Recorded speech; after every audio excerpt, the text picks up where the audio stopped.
Hey everyone, Aaron here. I know I said there would be no new episode this week, and that's true. I'm sick, and Layla is halfway through their move, but we still wanted to give you something to help you get through that Monday morning commute. So we're going to honor women, especially our favorite Anne Hathaway, by dropping in a 2-year-old episode on the 2010 rom com Valentine's Day. We'll see you all again with a new episode on Limbo in about 2 weeks. Enjoy! This movie got like a 13% on Rotten Tomatoes. Like, It's fine. I can't. The critics are fucking wrong. They're like, incorrect. It's fine. It's a fine movie. It is a completely fine movie. If you seriously adjust your fucking expectations, y'all. It's a goddamn rom-com with a million celebrities. Like, what do you want?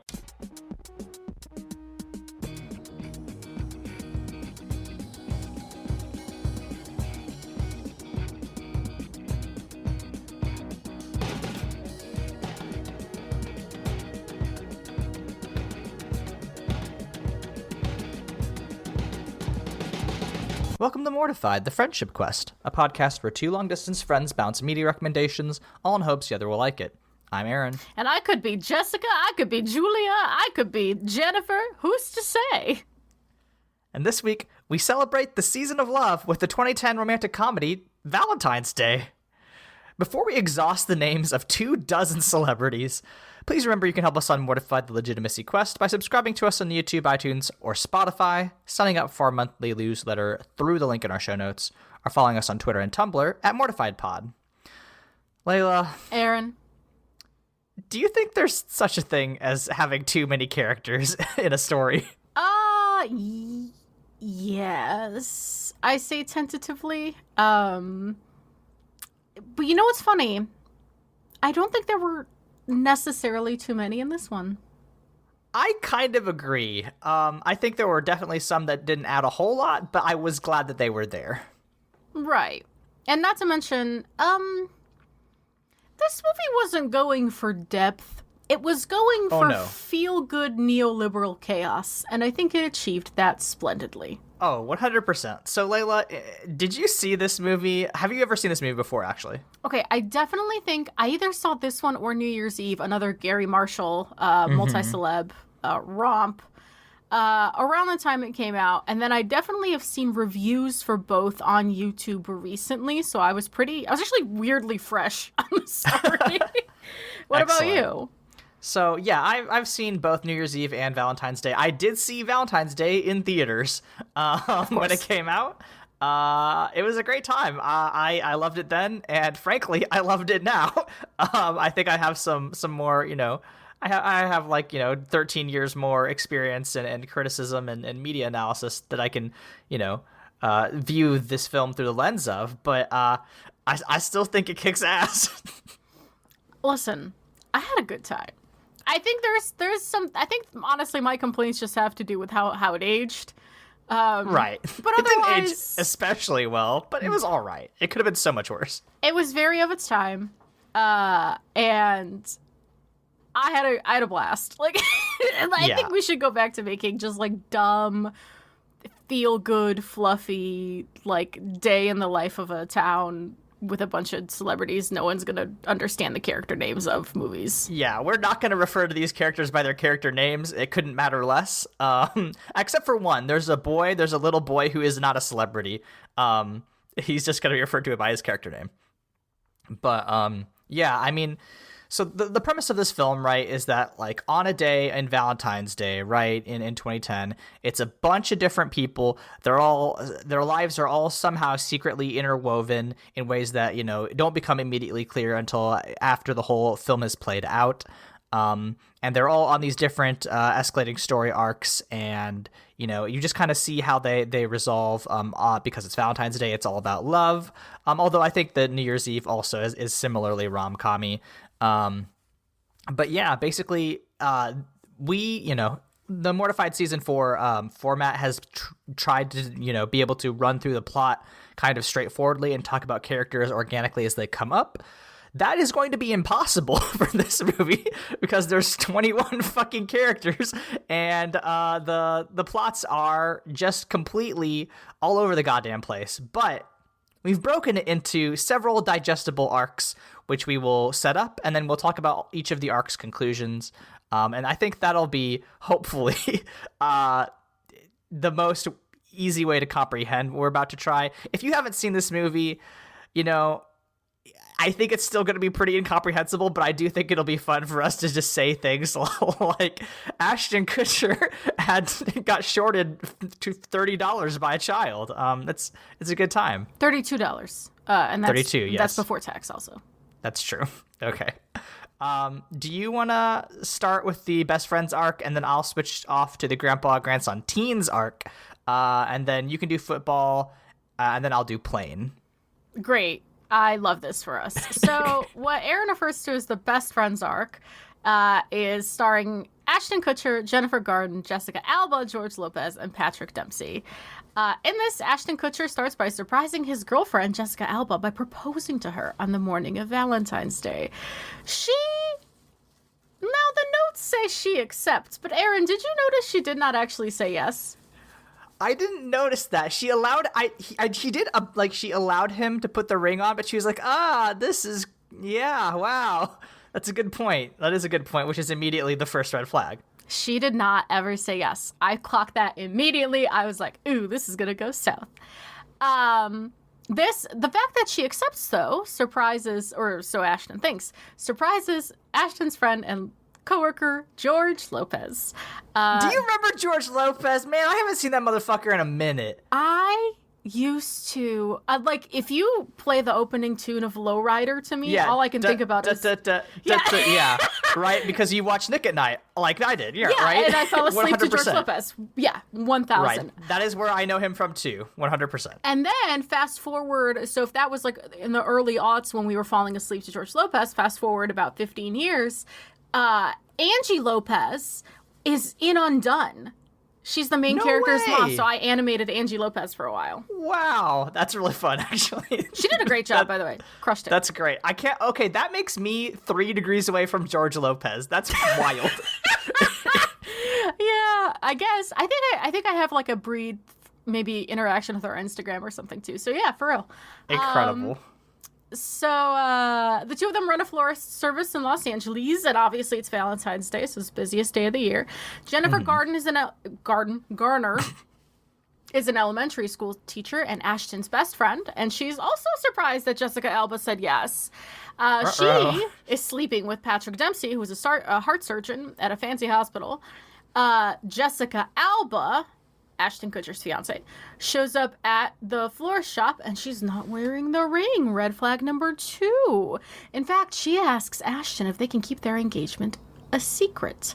And when Ashton, still blind to these red flags, so bad, goes back to their house to talk to her and give her the most special flowers he could find, she's packing her bags and the dog goes with her.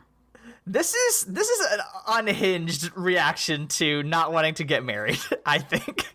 No, for real. When I was watching this, I was like, is it normal? One, when she was like, they're talking about us having kids, blah, blah, blah, blah. Ashton was like, yeah, 3. And it's like they'd never talked about it. Right, they never talked about their plans, how many kids they might want to have, what they might want to do. And I was like, you proposed, and then she had doubts, and instead of saying no, she leaves? Right. The communication in this couple is so bad. He was right to be mad at George Lopez for him not telling him anything. Yeah, seriously, listen, fellas, if you have a best bro who is a little bit of an idiot, you love him, but he's dumb as hell, you kind of sometimes gotta take him by the arm and say, my dude, my guy, how is your relationship holding up? Because it seems like your partner's not that into you. Yeah, Aaron, if this ever happens to me, I trust you to bash me upside the head with a baseball bat of truth. Because holy dicks, this is a lot for Valentine's Day. Anyway, it's bad. Patrick Dempsey then comes into Ashton's florist shop and he orders 2 bouquets. One for Jennifer Garner, Ashton Kutcher's best friend, and one for his wife. Jennifer Garner, who's in love with his heart surgeon, Patrick Dempsey, is planning to hop on a plane to San Francisco to go see him for his surgery for Valentine's Day. And Ashton Kutcher is like, hey, actually, I just learned he's married and you should not do that. So Jennifer Garner still goes. She arrives at the hospital where Patrick Dempsey works, and the hospital secretary, because of female solidarity or something, I guess, tells her that Patrick Dempsey is celebrating his 15th anniversary at a nearby restaurant. Garner dresses up like a waitress in a hot black mini dress, and because the host is one of her son's parents, or one of the kids that she teaches parents, her students' parents, and loves her as a teacher, he lets her put on an apron and go put on a whole fucking improv show in front of Patrick Dempsey and his wife. And it is like... It's really good. We both had the note that, like, this improvised recipe for pig testicles is incredible. She really serves it. It's so good. And then she leaves him and his wife at their dinner. It's great. So that's the bulk of their arc. You want to talk about the grandparents and the teens? Okay, so this arc I've titled Grandpa, Grandson, and Teens because it involves Hector Elizondo, who you'll know from, I believe, the Princess Diaries, right? That's the Anne Hathaway. He's Joseph, and I love him. Yeah, he's great. Shirley MacLaine, who I feel like is in a lot of movies, but she plays the grandma. Edison, who is the only non-famous person that we're going to talk about today. He's just a boy, but he's like their grandson. We have Carter Jenkins and Emma Roberts. Emma Roberts is the nanny of Edison the boy. Carter Jenkins is her boyfriend. Both of them are in high school. And also, Taylors Swift and Lautner are here for some reason. I mean, like, Taylor Lautner is just coming off the Twilight high at this point. I mean, right. Like, I don't think Breaking Dawn Part 2 or whatever has aired. I don't think it's over, but, like, this is right in the middle. Eclipse hasn't even come out yet. Yeah, okay. So, like, this is still, peak Taylor stardom. For both Swifts and Lautner, Taylor Swift doesn't get upstaged by Ye West until 2011 at the VMAs. Fun fact. But, like, yeah, so basically, Hector Elizondo and Shirley MacLaine are, they're rich people. I think Elizondo is some sort of architect, and MacLaine, she is a actress, basically. She's like a super famous movie actress, enjoying retirement with her grandson, Edison, and he's sad because it's Valentine's Day, and his mom isn't there, and, they used to make Valentines on Valentine's Day, and that's really sad. What did you think was up with the mom? Because I was like, oh, she's dead as fuck. This is what they're implying. So again, I was really fresh on. Oh, so you knew it was happening. I knew, okay. Yeah, I knew that a different character was his mom. But the way the script is written, there was a moment where I was like, "Wait, is she dead?" They never confirm. They always frame it like they say, "Oh, she used to." Parentheses when she was still alive and not when she was deployed. Like, it's so funny that they try to do this misdirect, but it's like, whatever, I'm here for it, fuck it. But yeah, basically, he's sad, but also he wants to send a Valentine to the girl he loves. He's like, I would say he's like in the 4th grade, it seems like. I don't know, they're learning chemistry, so they could be really short 10th graders. Here's the thing. They do learn chemistry at one point, which is very impressive for elementary school children, but whatever. But he's like, he wants to send this Valentine to a girl he's into. And he asks his grandparents about advice for love. He's like, oh, does your heart go really fast? And it's real cornball shit. But there is one, thing where he, like, Elizondo is talking about how he met MacLaine. And he's talking about how, like, she's been reading my mind ever since. He walked up to her one day and wanted to ask her to dinner, but he couldn't say anything. He was too nervous. And then she was like, okay, I'll meet you here at 6:30. Been reading your mind ever since. There's this line where it's like, oh, he's like, oh, and you saw this pretty girl, and the pretty girl was grandma. And he says, the pretty girl is grandma. And that works for me. That really does it for me in a major way. I'm just like, it's sincere and it's corny, but it's like really nice. And I think the resolution of this arc is very stupid. And I watched this with my partner, who is a marriage and family therapist, and does not agree with how this would have gone down. But I still think it's fun. But yeah, basically, they're having this conversation, and then Emma Roberts shows up to take Edison to school, and she, So she's not like his big sister or anything. She just works for these people, and they're like talking, and she's like, "Oh, well, here's the thing. I'm gonna fuck my boyfriend today." We haven't done it before, so we figured might as well do it, right? And her employers are like, "Well, we only have had sex with each other. That's." I know that you young people like are little sluts or whatever, but like, we good old fashioned Christians, I don't think they're Christian. Well, have only had sex with each other. We've always been very virtuous. And then at this point, Shirley MacLaine immediately gets upset and leaves the dinner table. And it's like, well, that's going to be a conflict, I'm sure. Yeah, I find I think everyone in this movie is implied Christian unless they loudly and for no reason tell you they are Jewish, like that one lady to the nuns.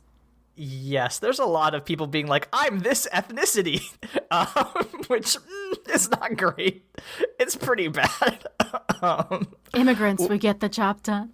God, it is truly like, this is the era of pre-Hamilton. But like, yeah, anyway, it's revealed that Elizondo was on a business trip one time, like 30 years ago, and MacLaine slept with his business partner. And they, had this affair, and it didn't go on for long, but still... obviously that's a breach of their marriage. It's not great. He's really upset by this. He storms off to go to this like cinema cemetery thing that like they go to every year. And, they put on some of her shows or like movies she's been in. So like, that's kind of fun. But, he just goes and storms off because he's like, pretty devastated that his marriage of, 30, 40 years is not built on the soundest foundation. That's pretty tough. That's fair. Anyway, we'll deal with that in a bit. We cut to high school where we meet Taylor Swift and Lautner, who they've just been, I don't know how long they've been dating. Wikipedia says they've been dating a short time. They're just really horny. They make out a lot, but they're also like really stupid. Like that's kind of their whole bit is that Taylor Lautner's a dumb jock. He's doing hurdles in track. And he just like eats shit a couple times, and it's really funny. And then Taylor Swift does like this. She's like on the dance team, and she's like does all these really really bad dance moves. And I was like, this isn't funny to me. I don't think this is very good. And then my wife was like, well, this is actually a meta commentary about Taylor Swift because she's been criticized for being a bad dancer. So she's doing this intentionally. I was like, great. I'm glad the Swifties are eating today. That's well done. So yeah, I mean, I don't think that basically what they do, the purpose that they serve is to kind of be comic relief and also hype up Emma Roberts and is it Alex Jenkins? Carter Jenkins. Basically, there's like, here's Alex our sex is advice. his character name. That one stuck to you. Yes, I don't know why Alex stuck to me. He made a pretty strong impression, though, as we'll see in a bit. But yeah, I don't know that the Taylors add anything to this film, but I'm glad they were here. Yeah, no, I enjoyed seeing them. I think Taylor Swift's entrance is great because she just like walks into the elevator with Julia Roberts with the biggest teddy bear you've ever seen in your entire life, to the point where it completely encapsulates her entire upper body. Oh, yeah, I know. You cannot see her until she has to, like, because of the weight of the bear, set it down. And it's like, oh, there's Taylor Swift. Interesting. It's really funny. It truly, they don't add anything. They're just there to be hot and horny. And that's the kind of flavor I want. Honestly, truly. So anyway, so after this sex talk, Carter Jenkins is like, okay, I'm going to go back to Emma Roberts' house. I'm going to get ready so we can fuck. This is the funniest scene in the whole movie to me. It's really good. It's really good. He shows up, he gets into her bedroom, and he's like, okay, I've got my guitar. I'm going to play her a love song. He's in his boxer shorts, and then he takes them off, and he's hiding his dick behind his guitar, and he starts practicing, and he has this, like, really cornball song. It's like, oh, Grace, when I saw your face, make my heart race like a high-speed chase. I don't know why that stuck with me, but, it's obviously, like, a silly cornball song. But he's playing this, he's practicing his song. Her mom comes back home early. She hears someone playing guitar at her house, and she shows up, and she sees him naked, and there's this exchange where he's just like, what are you doing home? And she's just like, I live here. What are you doing here? And he's like, I'm practicing guitar. And she's like, naked? He's like, yes, thank you, of course. It's an experiment.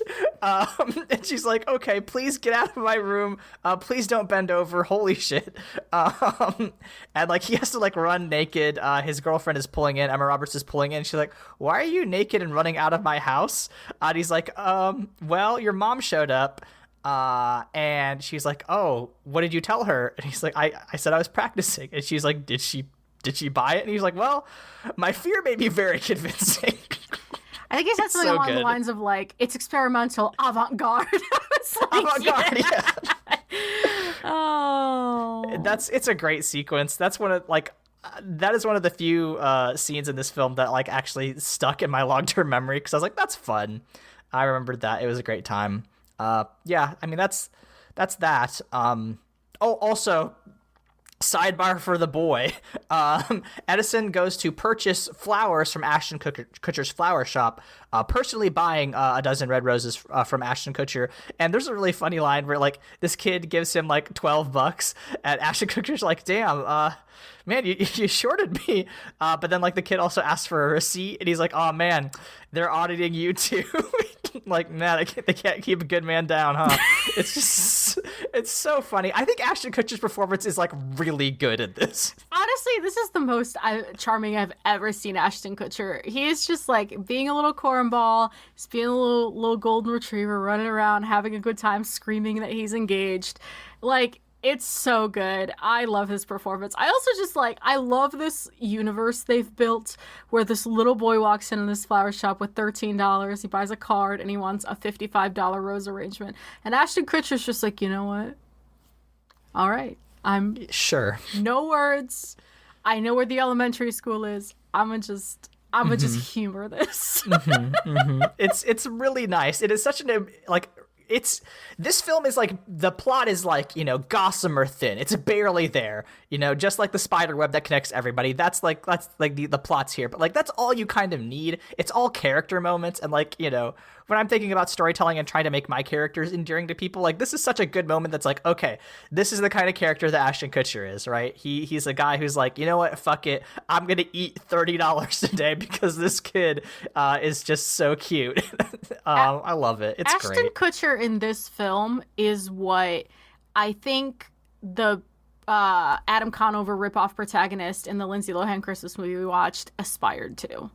100%, right? It's just not quite as like you know, I'm everybody in that film tried their best, but like this is like genuinely charming in a way that like is very impressive for this movie. Got like a 13% on Rotten Tomatoes. Like, it's fine. I can't.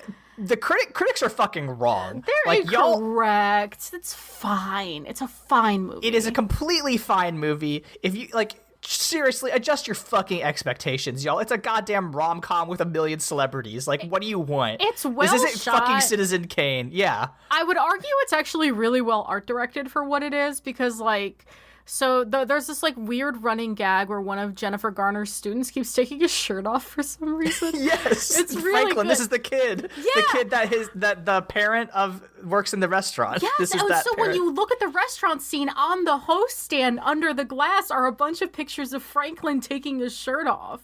Oh, that rules! That's so fun.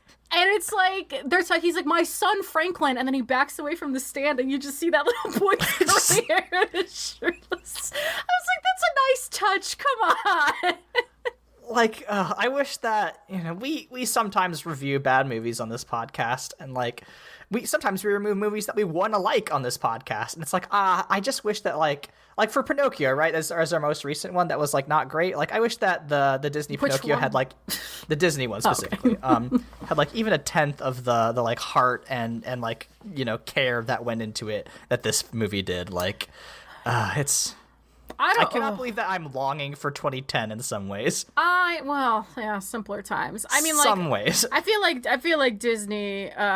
There's this, just a quick sidebar, but there's this like documentary I guess they published about I don't know if you've seen tweets about it, the making of Frozen 2, where at the time the trailer for Frozen 2 released, they were only 22% complete, and they still didn't know what the voice that was calling Elsa. They had no idea who that was. And when Kristen Bell saw the trailer, she was like confused as to whether or not she was giving the right performance because the tone of the trailer was so different from the performance she was giving. Wow, yeah. I remember that trailer being like weirdly like dark. non-specific. So Yeah. But so like that's the Disney Corporation now, you know what I mean? Like it's this very like, how do we, I don't know. I think it's probably bad that they didn't plan this far ahead. Meanwhile, these people coordinated 22 of the biggest names in Hollywood in 2010. Are you fucking kidding me? That's incredible. Right. Like, listen, this is what your shit is, right? This is why you have producers, right? Oh yeah, those producers deserve a fucking Nobel Peace Prize for getting all these people situated before Seriously. CGI was believable enough to fake any of them, you know?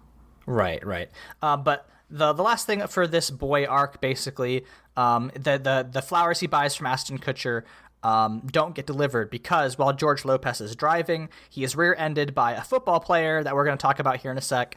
And it breaks the car door, so like a bunch of flowers get lost, including this poor kid's flowers and car, which is really sad.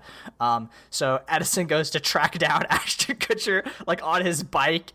He finds him at the store. He's like, "You owe me flowers, you son of a bitch!"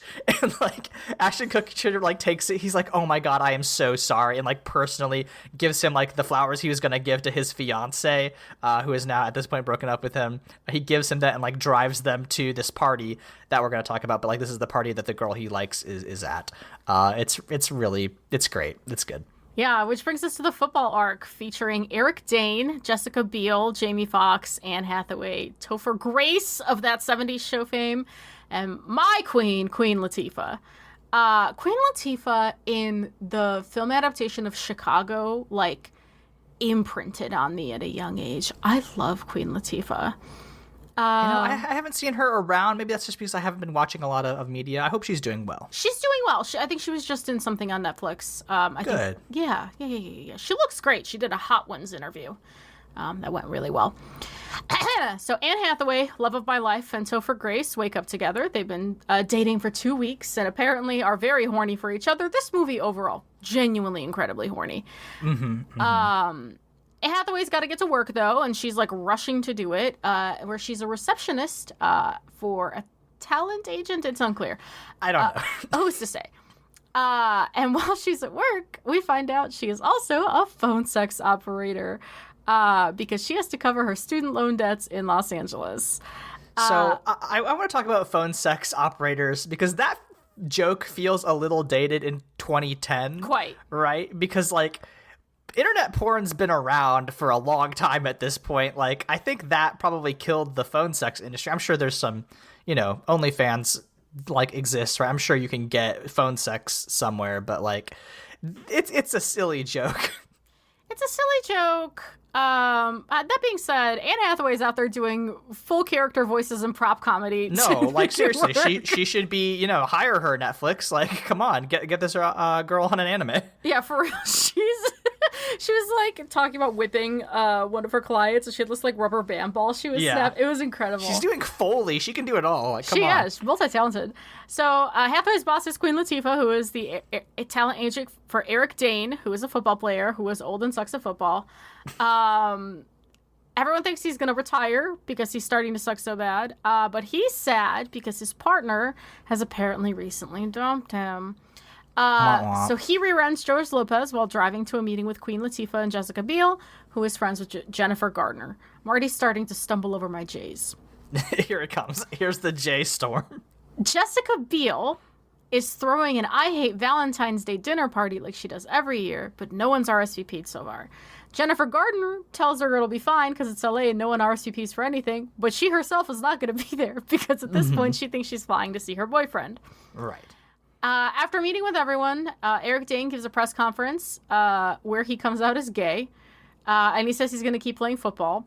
What's the line that he says? He says, I'm gay and I'm going to play, literally. There we go. Yeah. Great, good. Fun fact.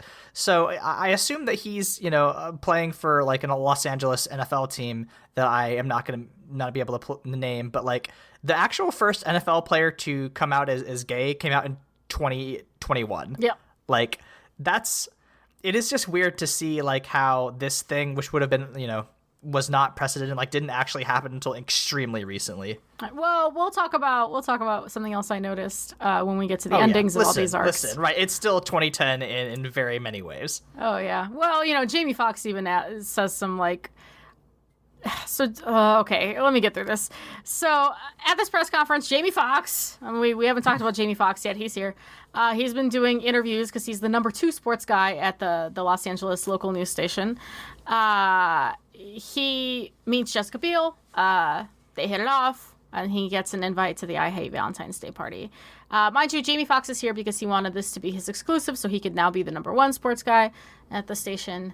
At dinner, Topher Grace and Anne Hathaway get into a fight when Topher Grace learns she's been ditching him to work a phone sex line. He's just a little guy from Indiana. This is overwhelming him, and he fucks off on the street, basically. I don't like the portrayal of how people from Indiana are a bunch of fucking idiot losers like Topher Grace. He is from Muncie, which you seem to have some beef. He is from Muncie, which, listen...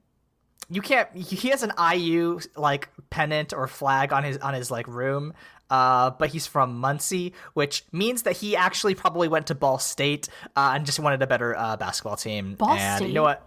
Sent me so many flyers when I was applying. Did they really? For school. Oh yeah. Really? Ball State want to be bad. Listen, you're too good for Ball State. Thank you. Listen, if you're an alum of Ball State, I'm sorry to dunk on your alma mater. If it's any consolation, I also hate IU, and I graduated from there. So yeah, I hate RIT, and I graduated from there. So you're in good company. Academia, woo! Woo! All right, you want to talk about what goes on in my favorite place in the world, an aeroplane? Yeah, the plane arc's really, really quick. Julia Roberts and Bradley Cooper are sitting together on an airplane. Julia Roberts is a captain in the United States Army. She's taking a super long flight back to see somebody who, Bradley Cooper immediately assumes is like a husband or a boyfriend or whatever. And he's just like, oh, that must be one lucky guy. But, they hit it off. It seems like Bradley Cooper is like hitting on her a little bit, but also, like all the stewardesses are like looking at him and like making eyes and just like, obviously like very into him. Well, because he's 2010's heteronormative hot. Right. I mean, he looks like a white guy. I don't know what to tell you.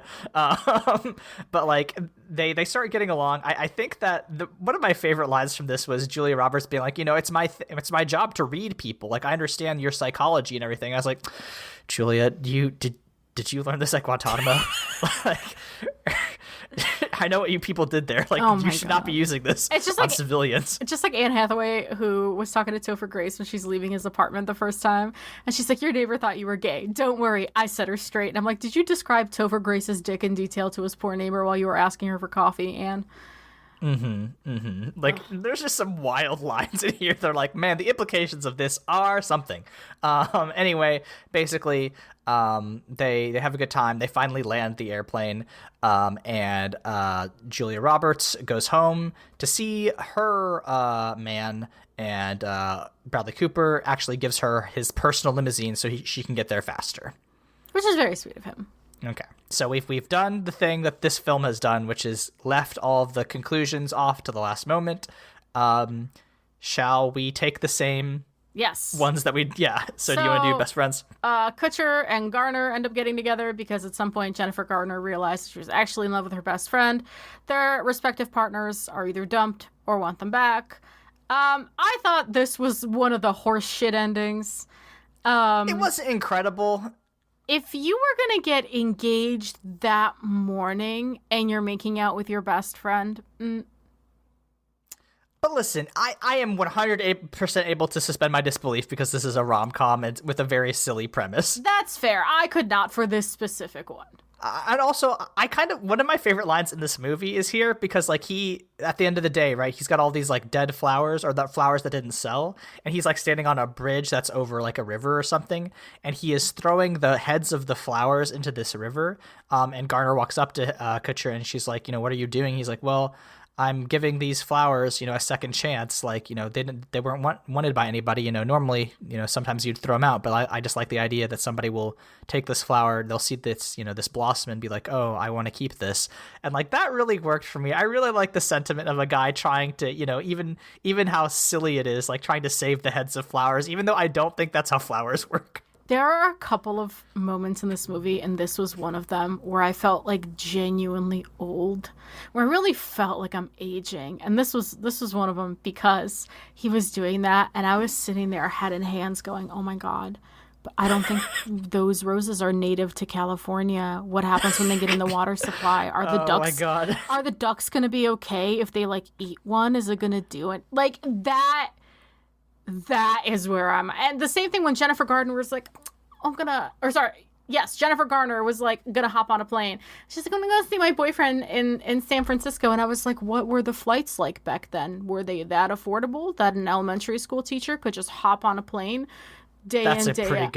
That's a pretty good thing. I'm aging, Aaron. Listen, you gotta worry about practical and ecological concerns once you near 30. Yeah, it's the worst. Anyway, you want to talk about how the teens end up?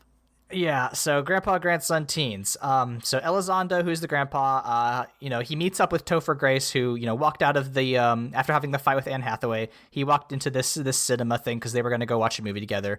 But like Elizondo and Topher end up going to, watch this movie, and they have a talk about the importance of staying committed in a relationship, even when you're unsure. McLean, the grandma, shows up, and she's like, you know what? Hector Elizondo, I did cheat on you once, and that doesn't matter because we love each other. And at this point, my marriage and family therapist wife said, that's I don't like that. That's horseshit because in relationships, the longer you go concealing a horrible secret, the worse it becomes. And like she didn't find that especially plausible, and I was like, yeah, this is pretty dog shit. They're not doing any work to get over this like terrible betrayal, but it's fine.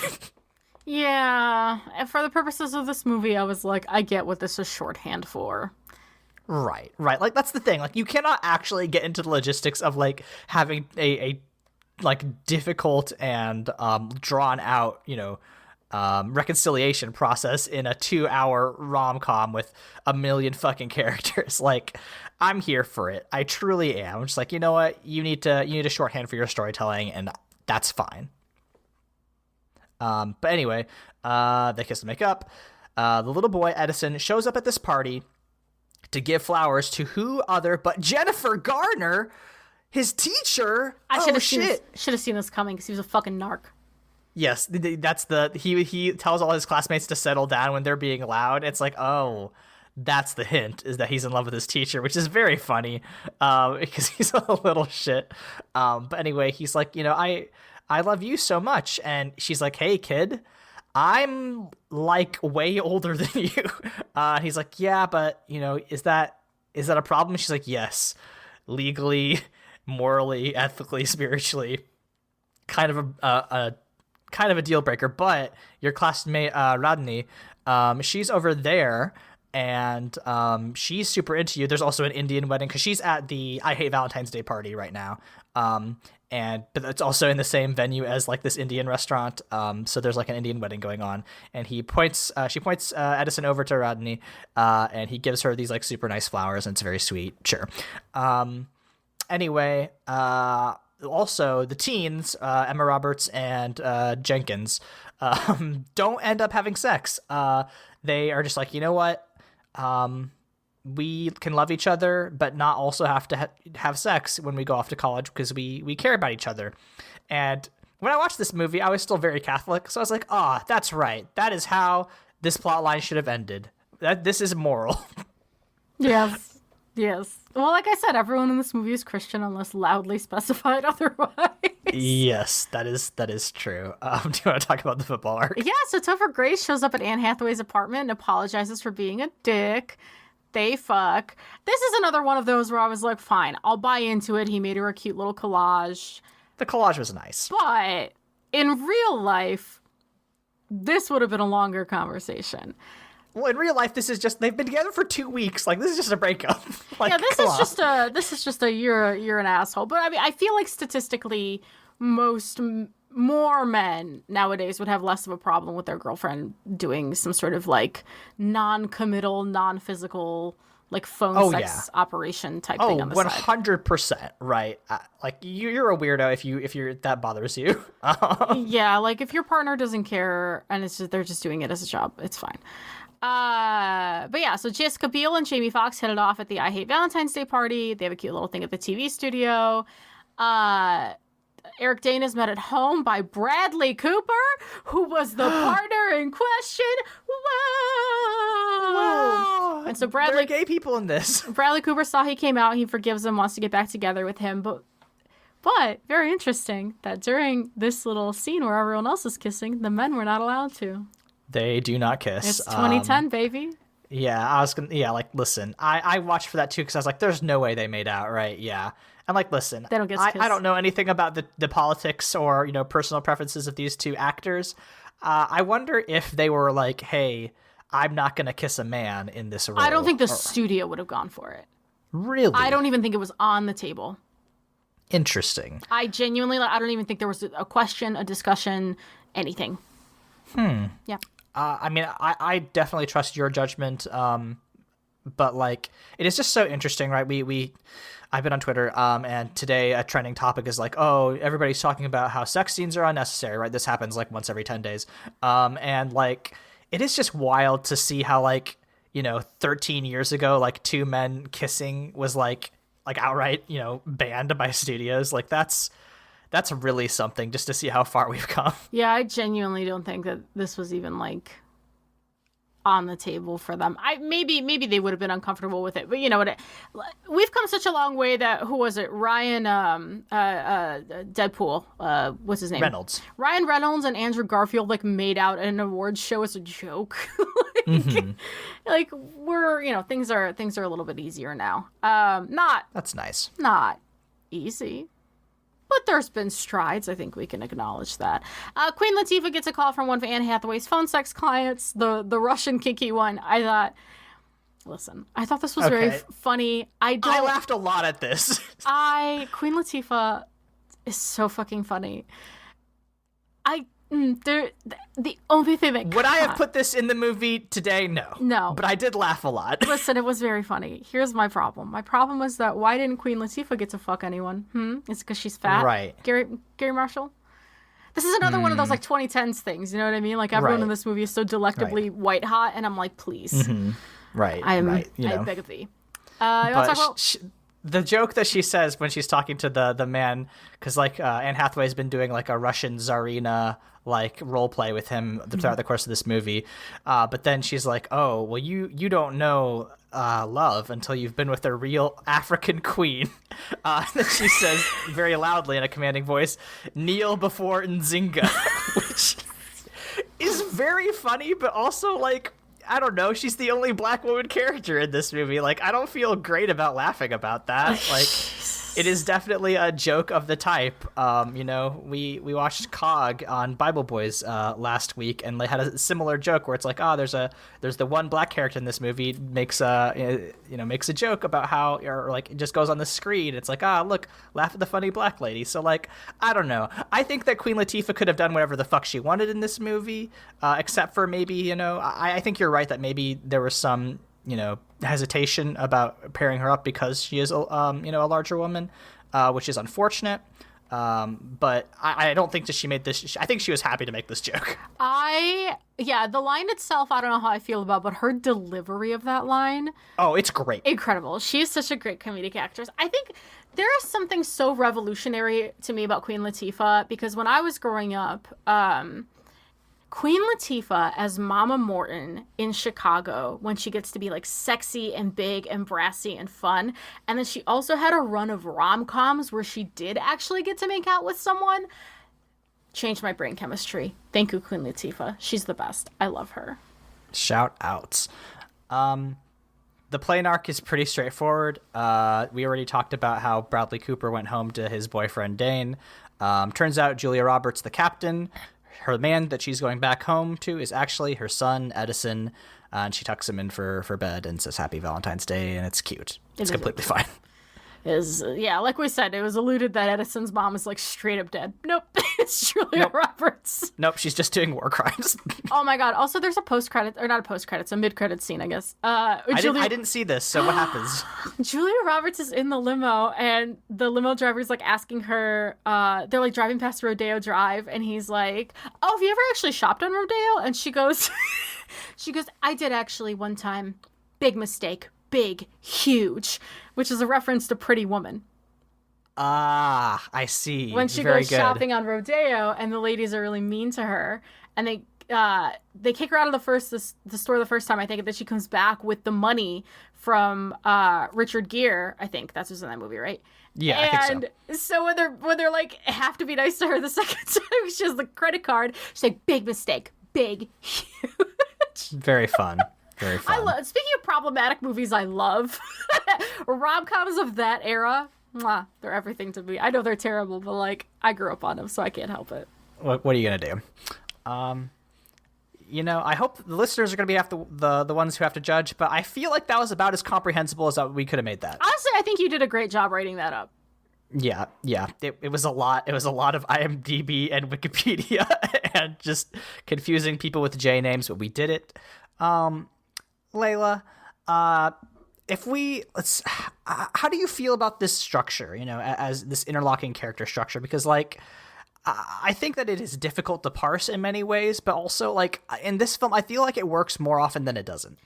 I think that if you wanted to apply this structure to like a big sweeping like fantasy franchise or something, it would not work for anybody but the most hardcore of fans who are like willing to do homework. But if you want to stick a bunch of like jarringly recognizable celebrities to the point where you don't remember their character name, you only remember their name in association with their face into a movie like this, I think it makes it a lot easier for me to keep track of. Like, I don't know where Aragorn, son of Arathorn's going, but I sure can know an Ashton Kutcher when I see him. That's a really good point. This is a thing that I bring up a lot with nouns in fantasy, which is like, if your noun is not like something that I'm already aware of, it really hurts my ability to read your book. But yeah, that's a really good point. Is if you just throw a bunch of like faces that everyone already knows, it's like, oh, okay, I can keep track of these people because I already know who they are. That's a really good point. And yeah, like I think there are some books that do this. I think I talk about Fond du Lis all the time. I think the Greenbone saga, it's not quite nearly as many characters, but there are a lot of characters that like are pretty relevant to the plot in many ways. I think Fond du Lis does a good job of that, but like it's very hard to do. And I'm impressed. I think this movie nailed it more or less.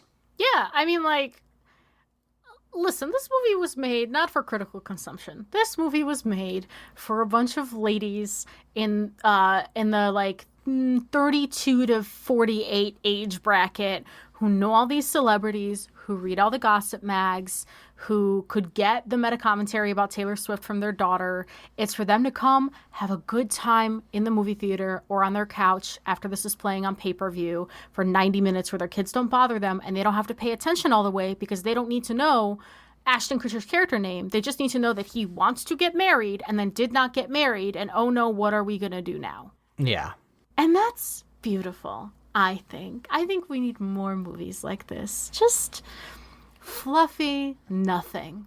It's great. R.I.P. Gary Marshall. You were a fucking legend. You got to hand it to the man. Layla, if we were, however, going to try to create something similar to this, where we just had, minimum 20, maximum 50 characters, how would we structure this? What would we need? What are the resources we need? What's his name? Michael Eisner. Just keep taking notes while you're listening. I know you're out there. But yeah, this is going to be our next property that Disney will probably fund, because clearly, as we've made reference to in this episode, their production pipeline can handle the logistics of this sort of thing. Apropos that you summoned Michael Eisner to listen to us, I think it's time. I think we need to start pitching the Organization 13 rom-com miniseries, the live-action adaptation. Oh my god, that would be really good. It would be really good is the thing, because it's essentially an office comedy. Oh my god, yeah, no, we really just do like a sitcom, like, yeah, office comedy with Organization 13, and occasionally Haley Joel Osment shows up and like murders someone. But oh god, we gotta have it's Justin Timberlake, right, who does Roxas? No. No, it's not. It's Jesse McCartney. So, I'm sorry, Mr. McCartney. I'm so sorry. It's been a while. How could you forget him and his beautiful soul? Yeah, I'm sorry. Well, he doesn't have one in Organization 13. No, but he does. That is the name of his album that I played on repeat in the early 2000s. Good lord. Well, yeah, no, I think we have to get as many celebrities as we can. To God, who plays Xemnas? Which celebrity are we getting to play Xemnas? I mean, it has to be somebody with like a steel cut jaw and who was willing to really buy into the bit. God. What if Christian Bale? Christian Bale could do it, right? He did Batman, right? It's very similar. He also did American Psycho, which is very similar. Again, very similar to Xemnas. Can we pull Vin Diesel in to play the guy with the axe whose name I never remember? Oh, yeah. Alexeus. Yeah. Yeah. Yeah, because all he needs to be is, like, say very few words and be very muscular. That's easy. The emo scientist, easy, Timothée Chalamet. Timmy Chalamet is a little waif of a man doing evil science. Zexion is who would be, obviously. Yeah, obviously. I think it's great. Obviously, Jesse McCartney to play Roxas, obviously. I have a cursed pitch for Demix. Oh, Lord. Which is Josh Gad. I think it's good, though, is the problem. Yeah, unfortunately. Oh, my God. Oh, God. Organization 13's good, actually. It's just that they never talk about how good they are in the games. I really, 358/2, I think, is actually one of my top 3 Kingdom Hearts games. It's really good. I'm going to get you a DS and that game so you can play it, because it is not an especially fun game, but God, you get to learn about those characters. I love each and every single one of them. They're so incredible. Even the ones whose names I don't remember, they have memorable designs, and that's fine. God, Kingdom Hearts is good. Kingdom Hearts is good. So I think that's our pitch to Mr. Michael Eisner. I think we really just go in on a limited series. I'm talking 2 seasons. Oh yeah, it doesn't have to be longer than that. We just get in there. We put as many recognizable faces as we can, and then we. Sykes and Axel's love story is probably the main crux, and I guess Jesse McCartney. Yes, because they definitely dated. Oh yeah, 100%. Yeah, that's good. That's real good. And then that's how we lead into the Kingdom Hearts 1 or 2 live action, whatever they're doing over there at Disney, allegedly. Yeah, and we put that Canadian dollar store wig that Marty found 100% on Haley Joel Osment. Great. Oh, God. Layla, we are not, again, making Disney the best, incrediblest, most profitable, most beloved media pitches of all time. Where can we be found on the internet? You can find me at LEYLSCS on Twitter and Tumblr, mostly Tumblr. I am just working a lot recently. I don't know if any of my games colleagues listen to this, but I'll be at GDC in March. Looking forward to seeing the ocean again. Aaron, where are you? I'm at AaronSXL on Twitter and at aavoit.com. I tweet about tabletop RPGs, health policy, and writing. And I also do a YouTube channel that's at aavoit on YouTube, where I review tabletop games. I do another podcast that's at The Bible Boys with my friends Michael and Josh. I think we're talking about the Bible mini-series that the History Channel did. I still got to watch that, but that should be weird and interesting. So that'll be a little bit of a lighthearted one, so please check that out. Our theme song is Obsolete by Keshco from the album Filmmaker's Reference Kit Volume 2, and you can find more of their music at keshco.bandcamp.com. Layla, how should we close off this Valentine's Day? Oh, well, I don't know. I gotta go, because I'm always preparing for the worst. It's that immigrant mentality. Thank you. We'll see you all next week.